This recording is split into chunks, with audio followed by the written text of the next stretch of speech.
Welcome, welcome, welcome. You guys get to learn a little bit more about the science of your bodies, especially your brain. We want you to understand pain and your brain and plasticity. So what are our three goals? We always have three goals. We're going to make sure that you understand that process that I'm talking about, the brain's communication and pain. How does our brain communicate and how is pain generated and how do we sense and adapt and feel pain? We hope to help you learn how to improve brain communication, how to reduce that pain, and we're going to recap and talk about the next step. Your central nervous system, your brain and your spinal cord are continually adapting to an ever-changing environment. The ability to adapt, that's neuroplasticity. In chiropractic, we would say that your ability to adapt to a stressor is the expression of your health. The better you can adapt to a stressor, the healthier you are. In the last few decades, the neuroscience and research, we have learned so much, a ton of new things about how the brain works. And the biggest is how we adapt.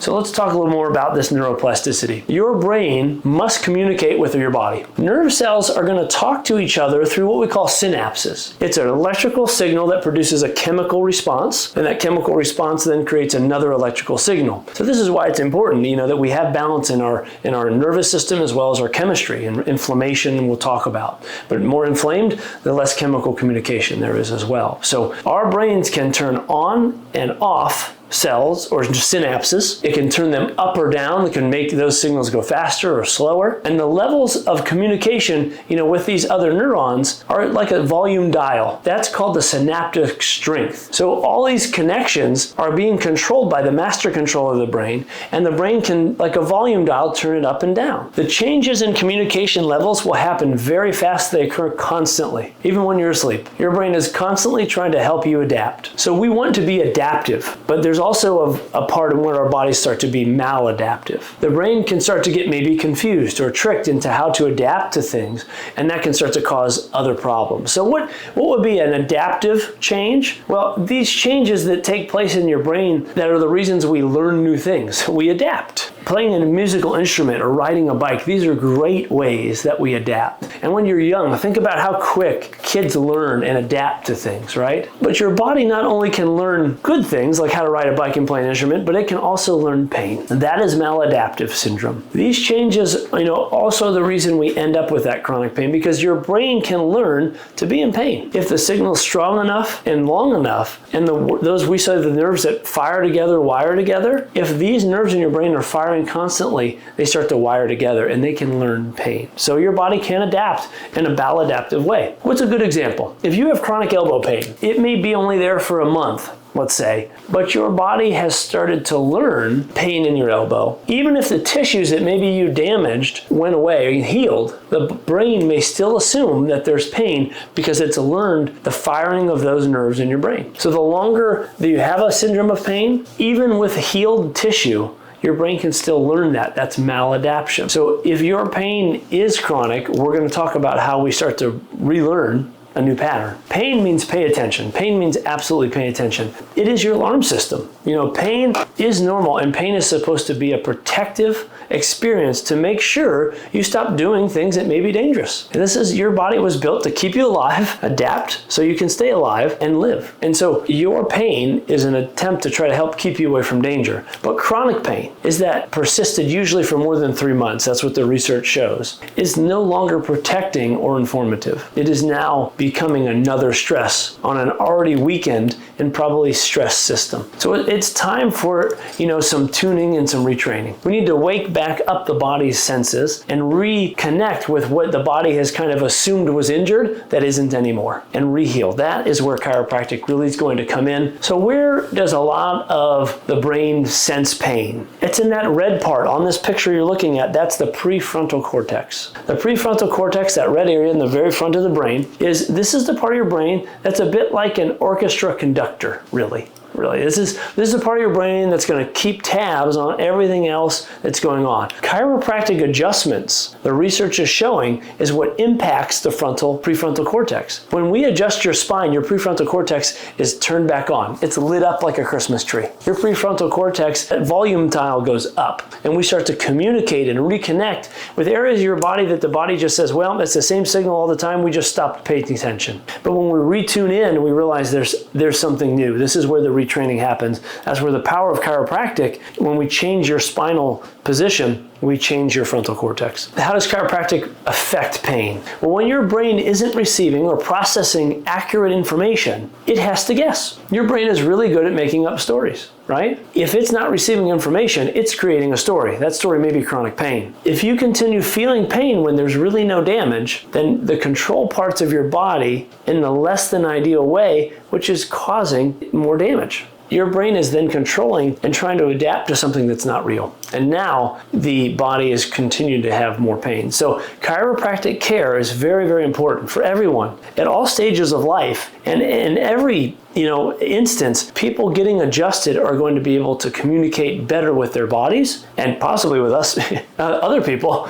because their body is wired together better. So chiropractic care is going to restore that communication so that your body accurately knows where it is and what it's doing and how to adapt more efficiently. This is really interesting. There's a lot of text in here, but ultimately what they did in a study was they took people without neck pain. They would show them where to position their elbow. They say, okay, I want you to take your elbow to this angle, 4 or 5 times in a row. They would, blindfold them, and they had this real fancy electrogoniometer. A goniometer is how you measure joint position, and it would measure that, let's say they were supposed to go to a 120 degree angle. Well, they would see how close people without neck pain would get to that 120 degree angle with their eyes closed or blindfolded. And they did pretty well. They knew every time about right where they were. So then they took people with neck pain and they taught them the exact position they needed to be. Then they blindfolded them and they would miss the mark. They were much less accurate at getting that 120 degree angle. So they knew right then and there that pain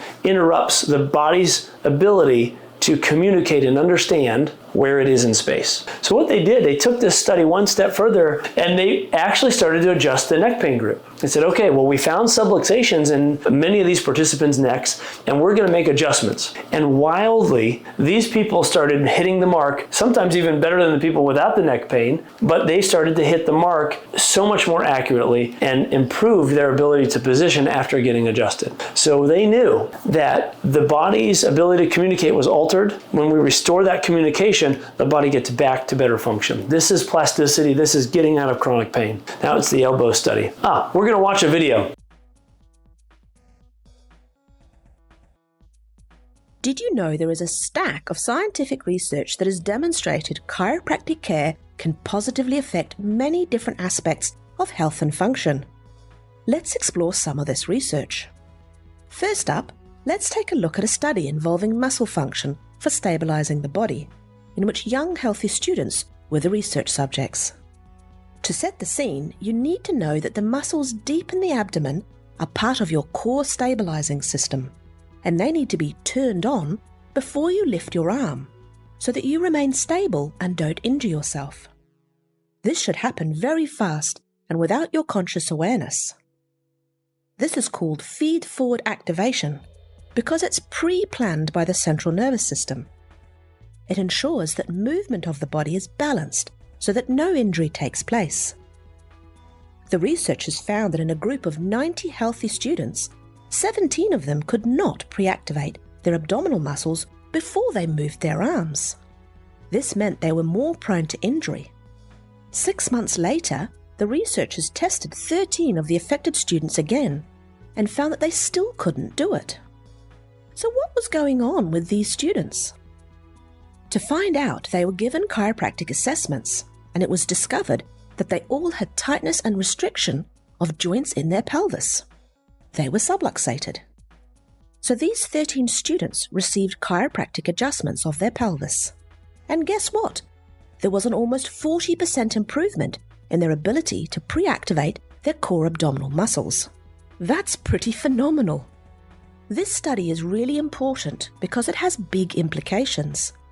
These students had no existing pain at all, but scientists think that poor control of the core muscles may be the cause of people developing pain or sustaining an injury in the future.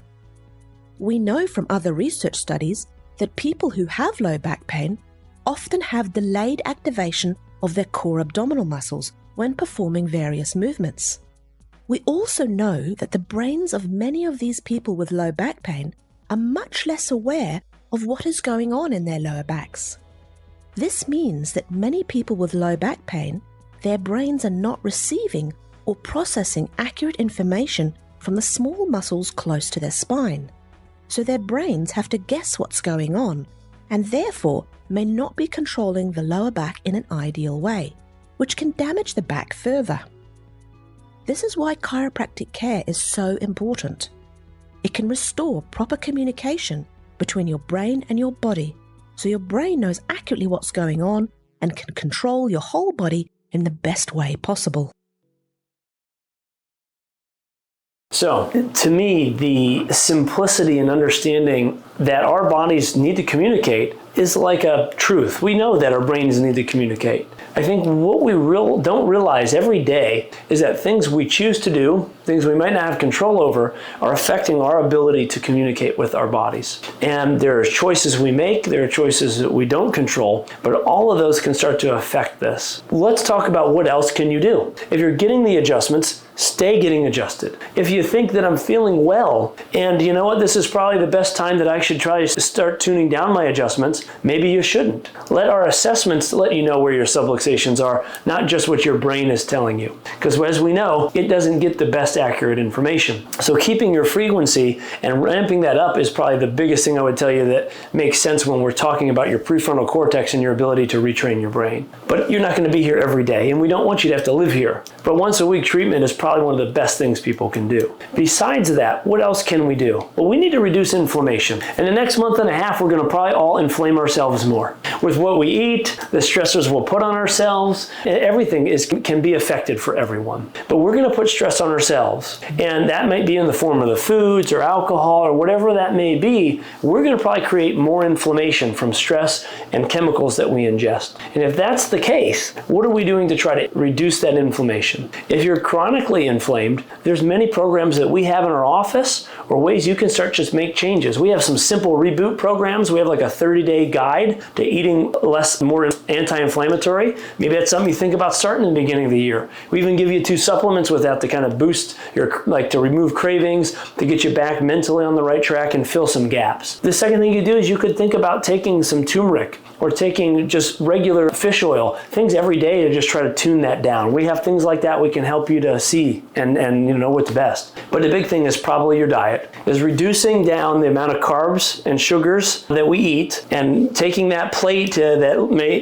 if you have a plate, you're looking at it, you take those grains and you reduce those significantly down. Maybe it's 1/4 of your plate. Maybe it's not any of your plate. If you're trying to lose some excess weight or you feel like you're really bogged down, I would say you stick that plate to fruits and vegetables and meat. Eat what nature gives us in those forms. If you can reduce the grains down, you would probably feel a huge difference. The inflammation usually comes from our gut, so good gut health is very important. We have a nutritionist who's here now, and so if you really wanted to set up an appointment with him, try to understand more about really the intricacies, he would be a deep dive. But very simply, if you're looking for simple things, digestive enzymes are huge with every meal. Help yourself digest. Try to heal the lining of your gut. There's different products you can take, but at least a probiotic, okay? Those are the 2 most simple basic things. But usually it means trying not to put more fire in your gut by eating junk, all right? The gut and deficiencies are huge. If you lack magnesium, you're lacking zinc, your body is more stressed, which causes more inflammation, and zinc helps you in digestion and many other processes with your immune system. That's why we carry the Think Zinc,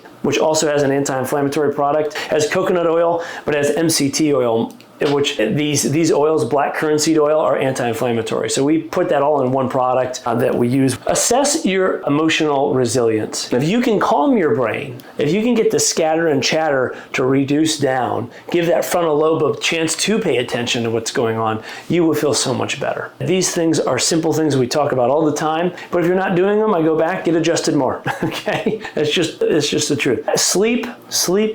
If you don't have a regularity of sleep cycle, if you're not getting to bed at the same time, waking up at the same time, if you're not feeling rested, if you're waking up in the middle of the night, there's just a deeper issue telling you that things are going on. But the least you can do is try to at least get to bed on time and get enough sleep. If you're not getting that, you may have other issues going on that we need to address that we can help. Exercise, very short walks even throughout the day will stimulate your brain. Your brain loves movement. So if you sit all day and you don't move, your brain is tuning off. So keep those up, okay? Otherwise, I'm here to answer any questions questions if there are any. But big thing is, hey, take care of your body. It will take care of you. Your brain is your master controller. Thank you. Thank you.